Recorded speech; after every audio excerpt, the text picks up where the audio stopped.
Asal-usul Lea memang kerap membuat penasaran banyak orang, terlebih bagi para wisatawan yang berasal dari luar Pulau Bali.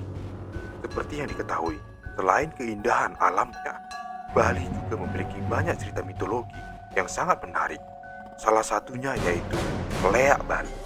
Leak Bali merupakan makhluk mitologi Bali yang digambarkan memiliki penampilan menyeramkan dan juga sering dikaitkan dengan kisah-kisah mengerikan. Namun, di balik cerita Leak Bali ini, ada kisah cinta yang tragis sehingga makhluk ini terbentuk. Ingin tahu asal-usulnya? Dalam video kali ini, kita akan membahas asal-usul Leak Bali dan beberapa kisah menarik yang berkaitan dengan makhluk ini. Halo kawan-kawanku, sobat frekuensi fobia. Terima kasih sudah ngeklik video ini. Bang Nando di sini akan membawakan lagi cerita tentang horor, cerita tentang mistis, cerita tentang supranatural yang ada di Indonesia maupun yang ada di luar negeri. Untuk kawan-kawanku, dukung terus channel ini dengan cara subscribe, like, dan komennya agar aku semakin semangat untuk buat kontennya. Untuk menyingkat waktu kalian semua, kita masuk saja ke videonya.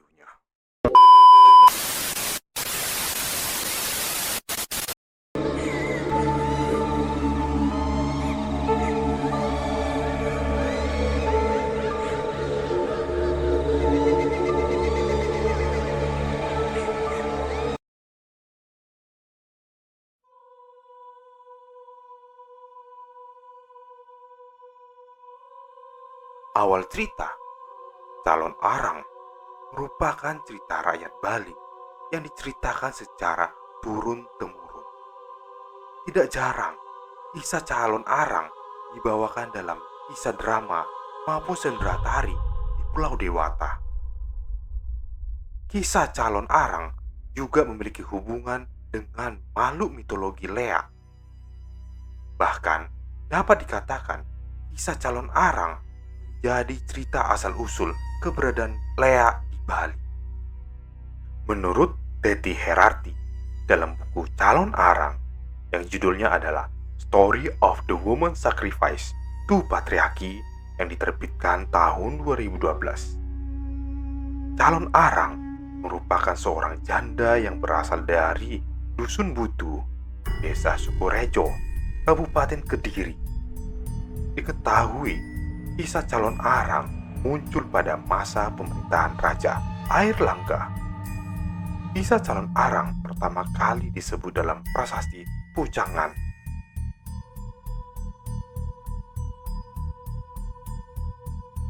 Kisah Calon Arang yang sedang marah-marah karena anak perempuannya Ratna Mangali tidak kunjung ada yang melamar. Bahkan ketika Ratna Mangali sudah menginjak usia yang dewasa, pemuda-pemuda kala itu memang tidak memiliki keberanian untuk mempersunting Ratna Mangali. Padahal Ratna Mangali memiliki paras yang cantik.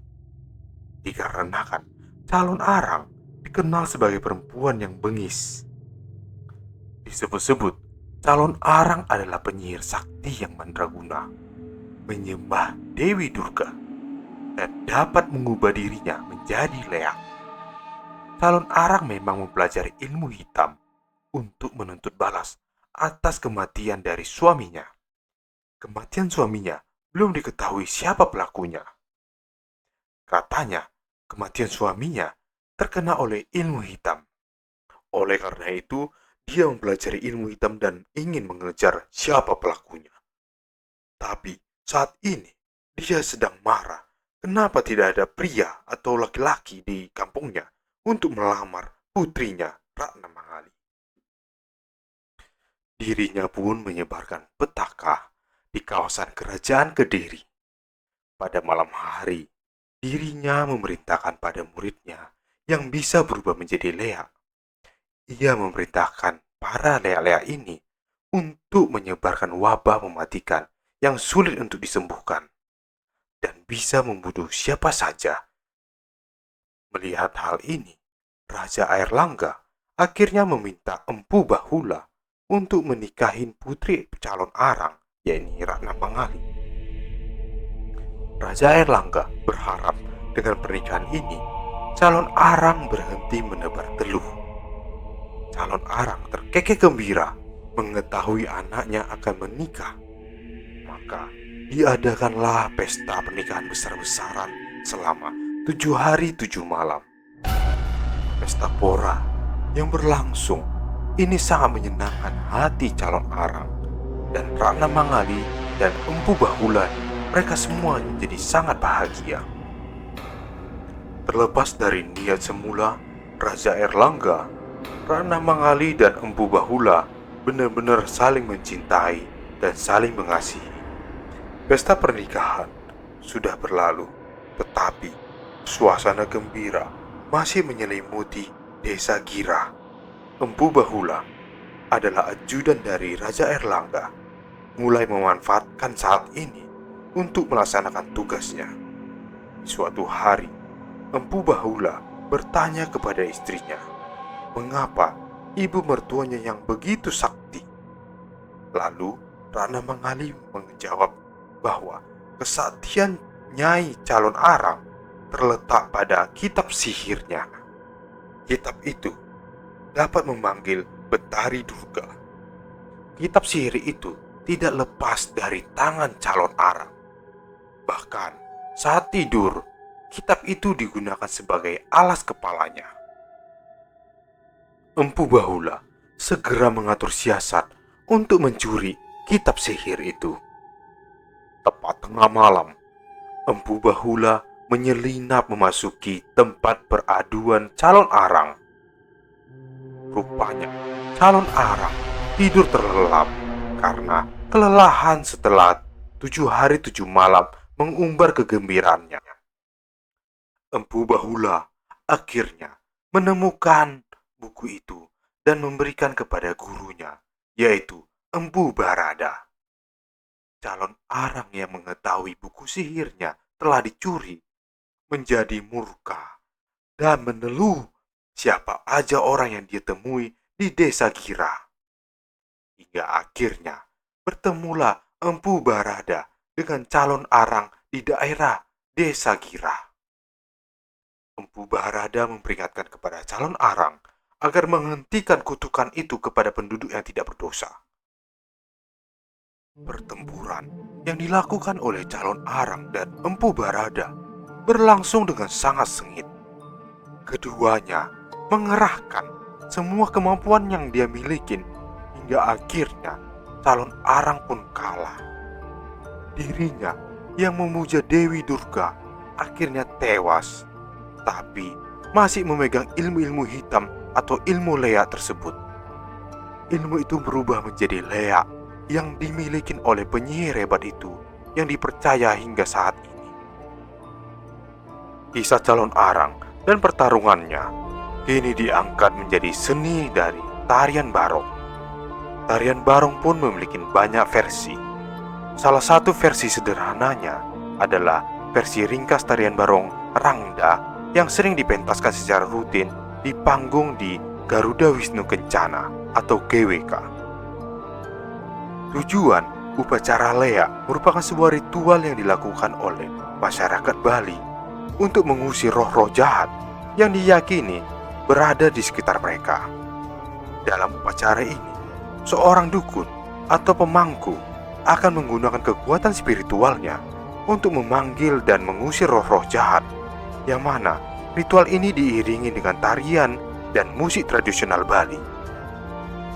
Para penari akan menggunakan kostum khas leak yang terdiri dari topeng dan pakaian serba hitam. Topeng leak ini memiliki bentuk yang menyeramkan, dengan rambut palsu dan gigi tajam yang menonjol. Upacara leak biasanya dilakukan pada malam hari di tempat-tempat yang dianggap angker atau memiliki energi negatif. Salah satu tempat yang sering menjadi lokasi upacara leak adalah Pura Dalam, sebuah pura yang dianggap sebagai tempat tinggal para roh-roh jahat. Selain sebagai bentuk perlindungan dari roh jahat, upacara leak juga dianggap sebagai bentuk penghormatan kepada leluhur yang telah meninggal. Oleh karena itu, upacara ini sering diadakan dalam rangka hari raya atau peringatan hari kematian. Nah, itu ulasan mengenai asal-usul sosok Lea yang kamu ketahui. Meskipun terkait dengan kisah-kisah mengerikan, Lea juga merupakan bagian penting dari budaya Bali yang patut kita hargai dan kita lestarikan. Sampai sini dulu untuk cerita dari Lea, yang mana kisah cinta ini menjadi kisah tragis dan menjadi sosok yang mengerikan. Hal yang mungkin kita pelajarin dari sosok Lea ataupun calon arang adalah membenci atau mendendam terhadap seseorang dapat memiliki dampak negatif pada kesejahteraan kita sendiri. Mungkin dari kita ketika mendendam atau membenci seseorang, kita akan hilang kedamaian, kita akan memiliki prasangka buruk untuk orang lain, dan selalu kita memiliki emosi yang negatif. Maka karena itu, sebagai gantinya, cobalah untuk memaafkan dan memahami orang lain. Ini akan membantu kita meraih kedamaian dan kesejahteraan dalam diri kita. Oke kawan-kawanku sobat frekuensi fobia, sampai sini dulu kita pertemuan di video ini. Dukung terus channel ini dengan cara subscribe, like, dan komennya agar aku semakin semangat untuk buat kontennya. Jadi pesan-pesan untuk kalian adalah tetap berdoa, kalau tidak hal tak kasat mata akan menghantui. See you in the next video. Goodbye.